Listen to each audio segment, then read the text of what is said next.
종료주의를 마치고 난 다음에 월요일 날 어떤 일들을 행하셨는가, 그 중에서 한 사건에 대해서 같이 말씀을 나누길 원합니다.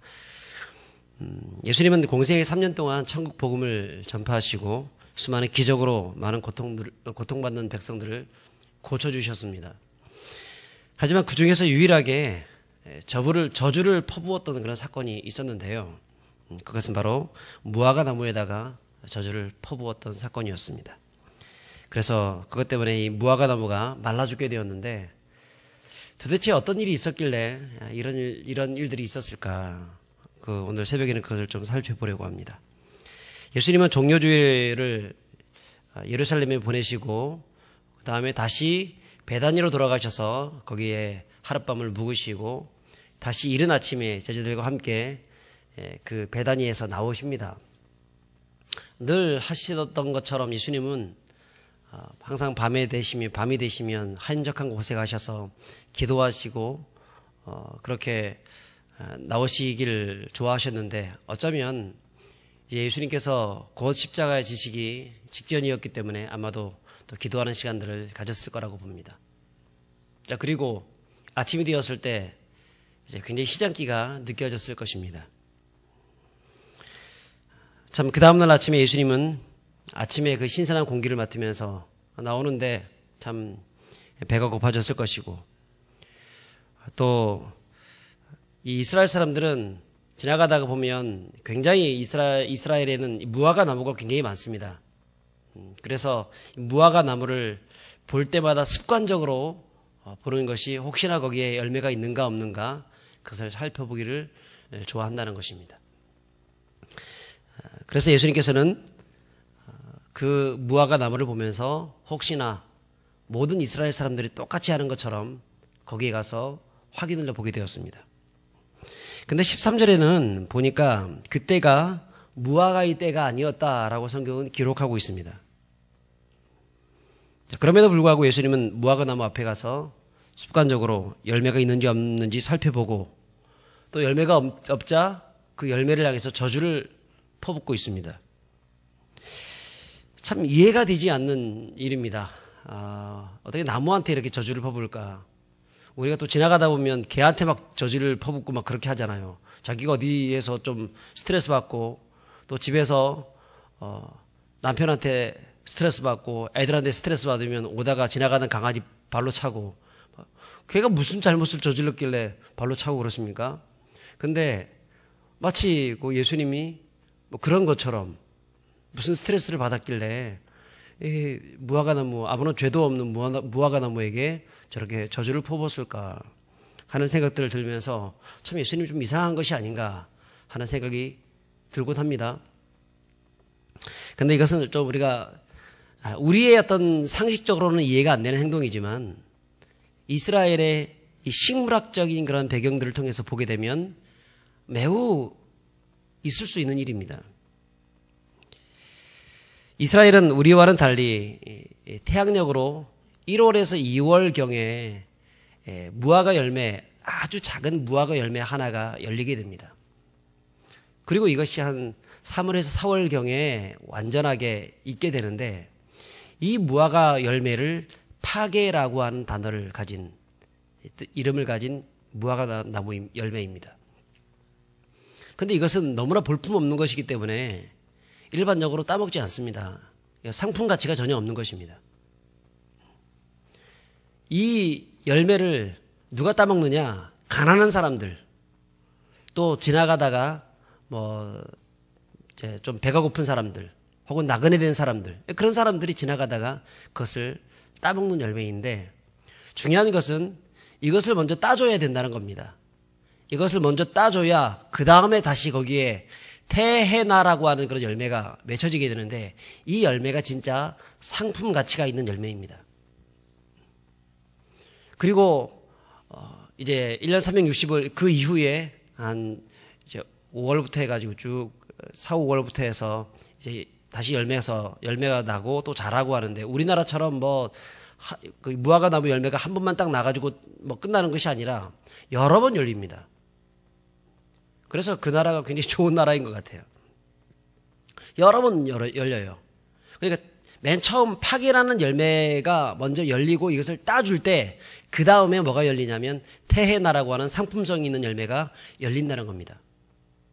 그래서 예수님께서는 이때 당시 무엇을 찾아보았느냐면 테헤나라고 하는 일반적인 열매를 찾아본 것이 아니라 아주 상품 가치가 없는 아주 조그만한 그런 열매를 찾아본 것입니다. 근데 그것이 없고 무엇만 무성해 있어요? 잎사귀만 무성하게 자라 있는 겁니다. 여러분 고구마 농사를 지어보신 분들은 알고 있을 겁니다. 잎사귀만 무성하면 열매가 있습니까? 없습니까? 없습니다. 저는 전에 전원교회에 있을 때 우리 텃밭에다가 고구마를 많이 심어놨었어요. 너무너무 잘 자라는 거예요, 이게. 와. 그래서 잎사귀가 얼마나 크고 큼직큼직하게 잘 자라는지 나중에는요, 우리 같이 있는 교육자들한테 잎사귀 잘라가지고 막 나눠주기도 하고 그래서 와, 이 밭농사 정말 잘 된다. 제가 보통 고구마 농사에 비료 같은 거 안 주지 않습니까? 제가 그 상식을 알고 있기 때문에 비료를 절대 주지 않았습니다. 물만 가끔씩 주고 그랬는데 너무너무 잘 자라는 거예요. 아, 이번엔 농사 대박이다. 풍년이다 이 생각이 들어가지고 기분 좋게 해서 한 11월 달쯤 내가 이제 팠는데 이게 뭐예요? 조그마한 그런 열매들밖에 없어요. 깜짝 놀랐습니다. 그래서 뽕만 굉장히 큰 거죠. 뽕만 굉장히 큰 거예요. 속에는 아무것도 없는 빈털터리입니다. 지금 이 무화과 나무의 이 모습이 어떤 모습이냐면 겉모습은 번지르르한데 속은 속빈 강정, 아무것도 가지고 있지 못한 그런 빈털터리였다는 것입니다. 그래서 예수님께서 화가 나가지고 확 저주하고 그런 것이 아니라 지금 제자들한테 뭔가 보여주고 있는 겁니다. 무엇을 보여주고 있는 것일까요? 아무런 열매가 없는 존재들은 이렇게 겉만 번지르르하고 뭔가 내세울 것이 없는 정말 그 안에 성령의 은혜가 있고 영적인 엑기스가 있어야 되는데 그것이 없는 자들에게는 이런 철저한 버림당하고 고통당하는 때가 있을 것이다라는 것을 말씀해주고 있다는 것입니다. 여러분 어떻습니까? 우리 주님은 우리에게 테헤나라고 하는 처음부터 큰 열매를 열리는 것을 원치 않습니다. 처음부터 첫 술에 배부르겠습니까? 우리의 수준을 안다는 것입니다. 그리고 작은 열매라도 보잘것없는 파괴라고 하는 그런 열매를 열린다 할지라도 그것을 찾는 것입니다. 여러분 성도는 성령의 열매를 맺어야 합니다. 성령의 열매는 무엇입니까? 사랑과 희락과 화평과 오래 참음과 인내와 자비와 양성과 충성과 온유와 절제. 여러분 이것이 하나님의 성령의 열매죠. 예수님을 믿는 사람들에게는 이런 9가지 열매가 맺혀져야 합니다. 물론 어떤 열매는 큰 열매가 맺혀질 수도 있겠지만 어떤 열매는 작은 열매라도 맺혀져야 합니다. 그것이 맺혀져야지 나중에 이것이 따먹고 난 다음에 그 다음에 다시 큰 열매가 맺혀지는 것이죠. 어떠세요? 예수 믿고 내가 예수 믿은 지 수년이 지나고 10수년이 지났음에도 불구하고 아직까지 나에게는 거룩한 열매들이 없다고 하면 아직까지 내가 세속적인 어떤 것을 버리지 못하고 살아가고 있다고 하면 과연 예수님이 그런 사람들을 바라보시면서 어떤 생각을 하고 계실까? 마치 이 무화과 나무, 이 열매 없는 무화과 나무를 바라보면서 그를 저주를 퍼부었던 그 예수님의 마음이 혹시 그에게 있는 것은 아닌가 하는 생각들을 해본다는 것입니다. 뿐 아니라 이 마가는 이 마가복음을 통하여서 특별한 말씀들을 하고 있습니다. 뭐냐면 보십시오. 우리 12절부터 14절까지 오늘 아까 본문의 말씀이죠. 그 다음에 15절부터 19절까지가 무엇에 대한 말씀이냐면 성전 청결에 대한 말씀입니다. 자, 그 다음에 20절부터 25절까지 보시면 이제 다시 무화과 나무의 열매 그 사건이 나옵니다. 우리 20절을 한번 읽어봤으면 좋겠습니다. 시작. 그들이 아침에 지나갈 때에 무화과 나무가 뿌리채 마른 것을 보고, 자, 그 중간에 지금 15절부터 19절까지 성전 청결 사건이 들어가 있죠. 이것을 쏙 빼버리면 서로 맞습니다. 서로 한 사건이 쭉 연결되어 있습니다. 그런데 중간에 이 성전 청결 사건이 딱 들어가 있습니다. 이게 소위 샌드위치 구조라고 얘기를 합니다. 중간에 어떤 이야기가 있다는 얘기입니다. 이것을 통해서 뭔가 강조하는 부분들이 있다는 겁니다. 무엇을 강조하고 있는 거냐면 성전에 대해서 지금 강조하고 있는 거예요. 자, 성전 청결 사건 어떻습니까?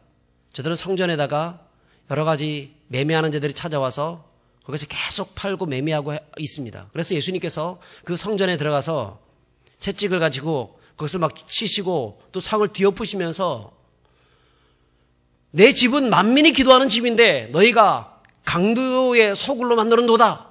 굉장히 화가 나셨습니다. 무엇이죠? 지금 헤롯 왕궁이 너무너무 멋있게 지어지고 있는 중입니다. 헤롯 성전입니다. 헤롯 성전이 AD, BC 20년부터 시작하여서 예수님 당시까지 거의 한 50년 가까이를 지어지고 있는 중에 있습니다.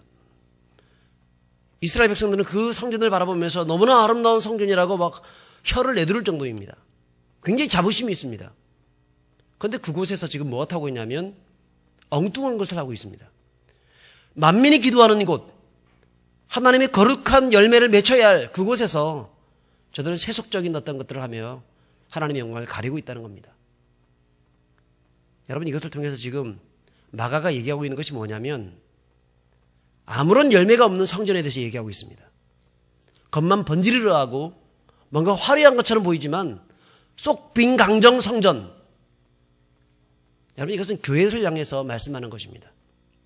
하나님이 예수 그리스도의 보혈의 피로써 교회를 세워놓으셨는데 교회가 교회다운 역할을 감당하지 못하고 교회가 복음의 사명을 감당하지 못하고 거룩한 열매를 맺지 못하고 서로 싸우고 서로 미워하고 서로 사랑하지 못하고 서로 손가락질하고 세상 사람들이 하는 것과 똑같이 똑같은 방식으로 그렇게 살아가는 그런 교회를 바라보면서 주님께서는 아무런 가치가 없는 그런 열매 맺지 못한 무화과 나무처럼 그 교회를 저주해 버리시는 겁니다. 성전을 저주했던 것처럼. 그래서 성전이 결국은 어떻게 됐습니까? 어제 우리가 같이 말씀을 나누었던 것처럼 그 성전이 완전히 파괴되어서 AD 70년에 티투스 장군에 의해서 완전히 파괴돼가지고 흔적도 없이 사라지게 되고 너희들이 이렇게 될 것이다 라는 것을 보여주기 위해서 통곡의 서쪽 벽만 남겨놓고 지금까지 2000년 동안 저들이 눈물을 흘리고 있는 것이 아니겠습니까? 보여주시는 거죠. 돌들이 소리를 지르는 것이죠. 여러분, 우리에게 지금 말씀하시는 것이 무엇입니까? 이것은 열매가 없다고 하면 개인이든 교회든 주님께서는 그것을 결국은 돌 위에 돌 하나라도 남기지 않고 다 무너뜨리게 만들어버리겠다는 것입니다. 여러분, 우리가 예수 믿고 난 다음에 열매를 맺어야 합니다. 성령의 열매를 맺어야 합니다.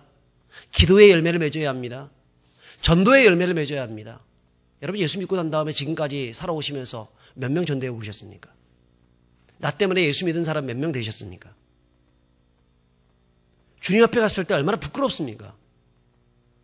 우리가 주님 앞에 딱 서게 되면 내 뒤에 아마 예수 믿는 사람들, 나 때문에 예수 믿는 사람들이 영혼들이 이름이 쫙 설 것입니다. 그런데 뒤를 돌아보니까 아무도 없어요. 얼마나 부끄럽습니까? 우리가 열매를 맺어야 합니다. 복음의 열매, 구원의 열매, 전도의 열매, 성령의 9가지 열매. 그래서 점점 예수님을 닮아가는 그런 사람들이 되어야 합니다. 예수님은 이 마을에 가도 전도했고 저 마을에 가서도 전도했습니다. 그래서 예수님께서 하신 말씀이 내가 이를 위해서 왔노라. 사랑하는 여러분, 오늘도 특별히 이 고난주간을 살아가시면서 예수님께서 이 땅에 오신 목적이 무엇인가 생각하시고 나도 예수님을 닮아서 예수님의 인격을 담고 예수님의 복음을 증거하는 삶을 담고 그래서 아름다운 열매를 맺혀지고 하나님께 온전히 드려지는 저와 여러분들이 될 수 있기를 주의 이름으로 축복합니다. 찬양하겠습니다. 146장 찬송가 146장입니다.